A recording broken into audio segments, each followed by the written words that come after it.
বিজ্ঞানৰ উন্নতিৰ লগে লগে আমি গম পাইছোঁ আমাৰ মানৱ শৰীৰৰ এক ৰহস্য। এই বিষয়তে ভিডিঅ'টো প্ৰস্তুত কৰা হৈছে। অনুগ্ৰহ কৰি স্কিপ নকৰি শেষলৈকে চাই থাকিব। তেতিয়াহ'লে বলক ভিডিঅ'টো আৰম্ভ কৰা হওক। ফেক্ট নম্বৰ 1, মানুহৰ ব্ৰেইনৰ স্মৃতি কিমান ইয়াক সঠিকভাৱে ক'ব পৰা নাযায়। মানুহৰ সম্পূৰ্ণ জীৱন দশাত 150 লাখ কোটি তথ্য মনত ৰাখিব পাৰে বা তাতোকৈ বেছি। ৰিয়েলি ইমাজিং আমাৰ এই ব্ৰেইনৰ ষ্ট'ৰেজ। ফেক্ট নম্বৰ 2, পানী অবিহনে আমাৰ এই মানৱ শৰীৰ কেতিয়াও বাচি নাথাকে। এমাজিং ফেক্ট এই যে মানুহ তৃষ্ণাতুৰ হোৱা অৰ্থাৎ পিয়াহ লগা মানে আমাৰ শৰীৰৰ পৰা 1% পানী কমি যোৱা। ফেক্ট নম্বৰ 3, এই পৃথিৱীত বহুতো দ্ৰুতগামী যান বাহন আছে, কিন্তু আমাৰ মস্তিষ্কৰ যি স্নায়ু আছে এই স্নায়ুৰ গতিবেগ ঘণ্টাত 274 কিলোমিটাৰ। যদি ইমান দ্ৰুতগামী নহয় আমাৰ স্নায়ুবোৰ, তেতিয়াহ'লে পঞ্চ ইন্দ্ৰিয়ৰ মাধ্যমত মানুহে যি কাম সম্পন্ন কৰে এয়া বহুত লেজি হৈ যাব। যেনে ভোক লাগিলেও বা বিয়া লাগিলেও বহুত দেৰিকৈ গম পাব, ক'ৰবাত আঘাত পালেও গম পোৱাত বহুত দেৰি হ'ব।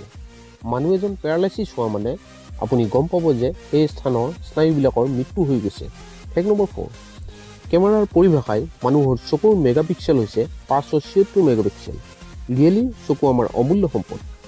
ফেক্ট নম্বৰ 5, মানুহৰ উচ্চতা বঢ়াটো এটা নিৰ্দিষ্ট বয়সত বন্ধ হৈ যায়, কিন্তু ইমাজিং ফেক্ট এই যে মানুহৰ কাণ আৰু নাকৰ বৃদ্ধি কেতিয়াও বন্ধ নহয়। ফেক্ট নম্বৰ 6, মানুহ অক্সিজেন অবিহনে 1 মিনিটো বাচি থাকিব নোৱাৰে, কিন্তু মানুহৰ মস্তিষ্ক অক্সিজেন অবিহনে 5 পৰা 10 মিনিট পৰ্যন্ত বাচি থাকে। কি যে সৃষ্টি আমাৰ এই মানৱ দেহ। ফেক্ট নম্বৰ 7, মানুহৰ দেহত যিমান হাড় আছে তাক যদি 4 ভাগ কৰা হয়, এই 4 ভাগৰ এভাগ হাড় আমাৰ ভৰিত আছে, সেইকাৰণে ইমান মজবুত আমাৰ ভৰি। ফেক্ট নম্বৰ 8, কিছুমান মানুহৰ খাদ্য খোৱাৰ স্পীড বহুত বেছি, কিন্তু আপুনি যিমান স্পীডতেই নাখাওক কিয় ইয়াক হজম কৰিবলৈ সম্পূৰ্ণ 12 ঘণ্টা সময় লাগে। ফেক্ট নম্বৰ 9, DNA নামটো নুশুনা মানুহ হয়তো বহুত কম আছে।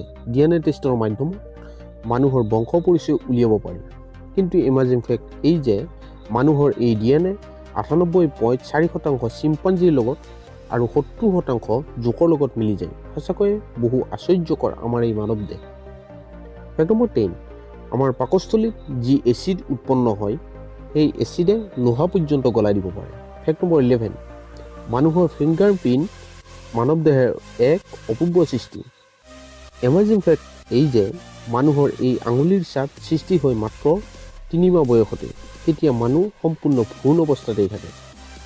এই মহাবিশ্বত যিমান মানুহ আছে কোনো মানুহৰ আঙুলিৰ ছাপ কোনো মানুহৰ লগত মিল নাই। ৰিয়েলি সৰ্বশ্ৰেষ্ঠ জীৱ হিচাপে মানুহ সৃষ্টিৰ প্ৰক্ৰিয়াও ৱাণ্ডাৰফুল। ফেক্ট নম্বৰ 12, মানুহৰ মস্তিষ্কত এক প্ৰকাৰ বিদ্যুৎ উৎপন্ন হয়। আপুনি মানক বা নামানক এই বিদ্যুতৰ সহায়ত 10 ৱাটৰ বাল্ব এটা জ্বলোৱা সম্ভৱ। ফেক্ট নম্বৰ 13, মানুহৰ মুখৰ লালটিত এক প্ৰকাৰ পেইন কিলাৰ পোৱা যায়, যাৰ নাম হ'ল ইপিউফিন, যি সাধাৰণতে পোৱা পেইন কিলাৰতকৈ 6 গুণ বেছি শক্তিশালী। ফেক্ট নম্বৰ 14, এই ব্ৰহ্মাণ্ডত এটাই মাত্ৰ প্ৰাণী আছে যি চিধ হৈ শুব পাৰে, এয়াই হৈছে মানুহ। ফেক্ট নম্বৰ 15, মানুহৰ উফি হওক বা মৰি যোৱা ছালে হওক এইবিলাক দেহৰ পৰা এৰি যায়। এজন মানুহৰ সম্পূৰ্ণ জীৱন দশাত এনেকুৱা 22 কিলোগ্ৰাম ছাল দেহৰ পৰা এৰি যায়। কি যে এই মানৱ দেহ। বন্ধুসকল, এয়াই আছিল আমাৰ মানৱ দেহৰ কিছু আশ্চৰ্যকৰ তথ্য। ভিডিঅ'টো ভাল লাগিলে লাইক কৰিব, শ্বেয়াৰ কৰিব আৰু সকলোতকৈ ডাঙৰ কথা চেনেলটো ছাবস্ক্ৰাইব কৰিব আৰু কাষত থকা বেল আইকনটো প্ৰেছ কৰি দিব।